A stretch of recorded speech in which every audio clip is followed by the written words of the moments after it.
आता तुम्ही बघत असाल मी सध्या चालतोय बरं का, चालण्याचं काम करतोय, सध्या निसर्गात आहे. आता चालणे चालणे व्हावे उगा का निराश भिन्न काळोख्याच्या पोटी. किती आयुष्यभर चालावं लागलं तरी निराश व्हायचं नाही. एक ना एक दिवस तुम्हाला पॉईंट मिळतो. पण जगातलं सगळ्यात चालणं कुठलं चांगलं माहित आहे? सकाळच्या वेळी चांगलं चालणं आहे का संध्याकाळच्या वेळी चालणं चांगलं आहे का आयुष्यभर नुकतं चालणं चांगलं आहे?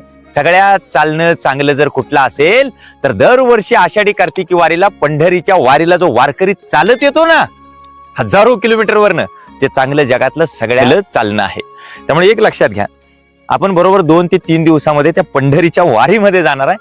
थेट त्या वारीमधलं तुम्हाला प्रत्येक सीन दाखवणार आहे. मग रिंगण सोहळा कसा असतो, त्या वारीतला प्रत्यक्ष आनंद किती महत्वाचा आहे हे तुम्हाला दाखवणार आहे. आम्ही वारीक वारीक करू हजामत बारीक हा अभंग तुम्ही बऱ्याच वेळा ऐकला असेल. वारकरी शब्द फार व्यापक आहे बरं का, फार विधायक आहे, वास्ट आहे. वारकरी म्हणजे काय? ज्याच्या गळ्यामध्ये तुळशी माळा आहे तो वारकरी आहेच. जो पंढरीच्या विठ्ठलाचं दर्शन घेतोय, त्याचं स्मरण चिंतन करतोय, तो वारकरी आहेच. पण वारकरी या शब्दाचा अर्थ वारी चालणारा तोही वारकरी, पण अंधश्रद्धेवर वार करणारा वारकरी, वाईट विचारावर वार करणारा वारकरी, कपट विचारावर वार करणारा वारकरी, असा सगळ्या प्रकारचा वारकरी महाराष्ट्रात 800 वर्ष झाला आपण बघतोय. आणि ते सगळं आमच्या संतांनी एका पुस्तकामध्ये घेतलंय. म्हणजे मी तुम्हाला एक गोष्ट सांगेनच, बेल्जियम देश कुठं आहे?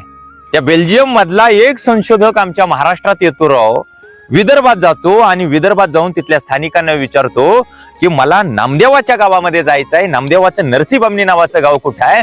आणि तिथं जाऊन आमच्या महाराष्ट्रात संत साहित्याचा अभ्यास करणाऱ्या डॉक्टर युम पठाण नावाच्या लेखकाला काय म्हणतो माहित आहे?